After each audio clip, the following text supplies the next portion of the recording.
Avraham Shkedi is on the line with us here, and we're going to be talking about his book, They Built Israel. Good afternoon, Avi. Good to you too. Now, what was it that inspired you to write this book? In midlife, I realized that we are witnessing a generation unlike we haven't had in 2,000 years. Jewish people for 2,000 years were aspiring to rebuild their country, but nothing happened. There were people that tried here and there, but nothing happened. And I was the son of a person, of two people that actively decided they were not refugees. They left Europe before the war to rebuild the country, knowing that they were going to a country that was desolated, neglected, and yet they left their family and went to build their country. I didn't understand that when I was young, but when I realized that, I was in the United States, they were in Israel, and although I visited, but it was not enough to do good communications. And fortunately for me, I got to spend the last 5 days of my father's life next to him. He was totally coherent. He was all focused. And I asked him questions about his youth, which inspired him. And he actually was amazing.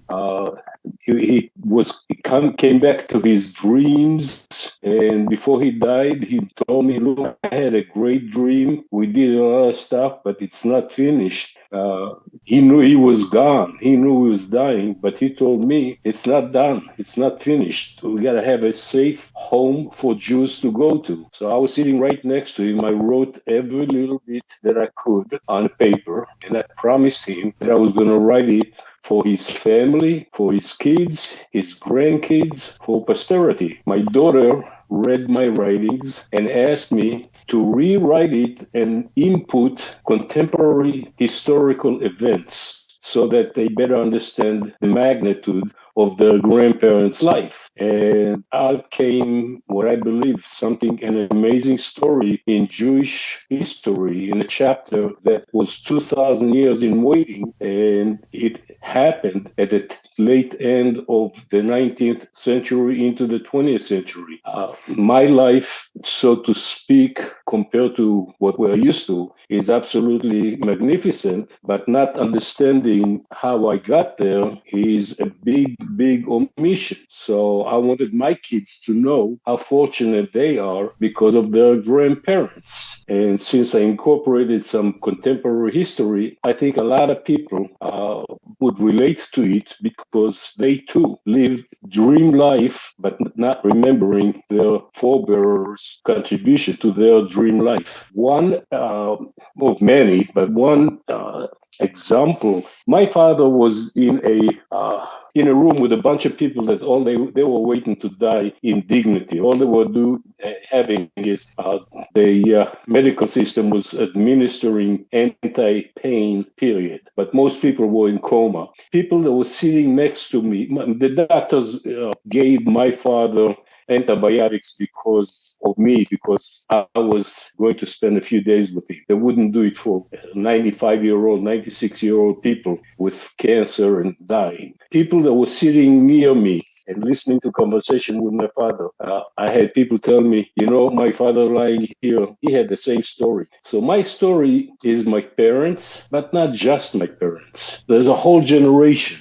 The first one in 2,000 years to accomplish what people have been praying for 2,000 years, but were unable to accomplish. And has understanding your parents' hardships changed your view on life? Combined with reading general history, I've made my life a success in business world, so to speak. But I don't see myself any more or any less than just a passenger going through life. And I appreciate the contributions of people that came before me. My parents were bent on helping people, even though they were strangers, as much as they can. So have I.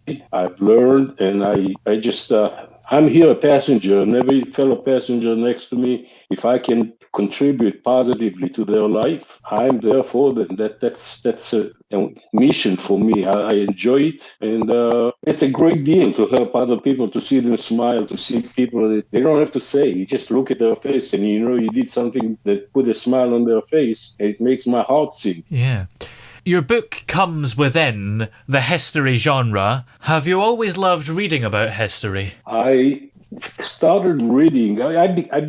My statement is that I matured when my first daughter was born. I was about 26 years old, and I first started asking, what's the point in my life? I started reading, and I never stopped. And a lot of the education that I had in my younger days was focused on the religious aspect of Judaism, and I developed a curiosity of what other people said about the same period that were not of Jewish bent. And the more I read, the more I know, I don't know. And I just keep exploring. It's endless. It's so many people, so many opinions, so many occurrences that shaped our lives. And it just reading has become the best part of my life. And how do you think this book will resonate with a lot of readers? People that like history, people that like my parents followed a dream, and they worked unrealistically hard, long, and focused to achieve a dream.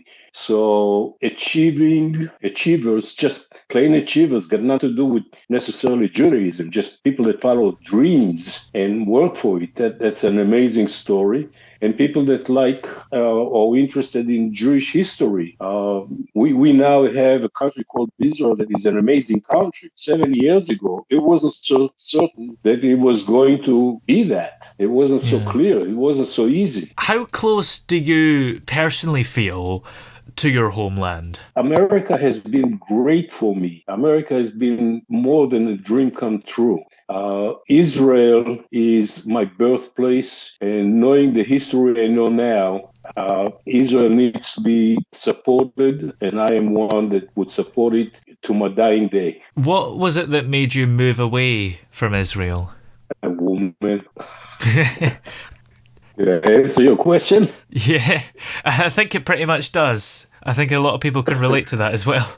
Yeah, I married an American-born woman. Her name was Barbara, and she was a good-hearted American woman that felt a affinity to Israel. She came to Israel as a volunteer, and I just worked with her for a while. She was a very, very, as far as Judaism is concerned, very committed. And I fell for her, and she was a good woman. Yeah. And I say a woman laughingly, but no, she was more than just a bypass. She was a very good woman. And are there plans for you to write another book? And will it be part of the same genre, if so? I have outlined myself a book about pursuing dreams and progress. And I did that for years. That was one of the things that I was a plumber, and I always thought to myself, what am I going to do when I can no longer go plumbing? So I made myself notes. I haven't said that after I focused on my parents' life, I have to write a book about dreaming and achieving, and I think it's going to be a great one. Sounds exciting. And in the meantime, where are we able to find this book, which is called They Built Israel? I contacted an organization called Woodbridge Publishers, and I believe the book is available right now in every major bookstore. It's going to be in Hebrew in a month or so. Right now in English, it's available, and it's called The People Who Build the State of Israel. And I spotted it. I checked up before this interview. And it's available at Barnes & Noble, it's available at Amazon, and I'm told it's available in every major bookstore. Great. Well, many thanks for talking to us today. It's been great to have you on. I appreciate your time. You have yourself a wonderful day.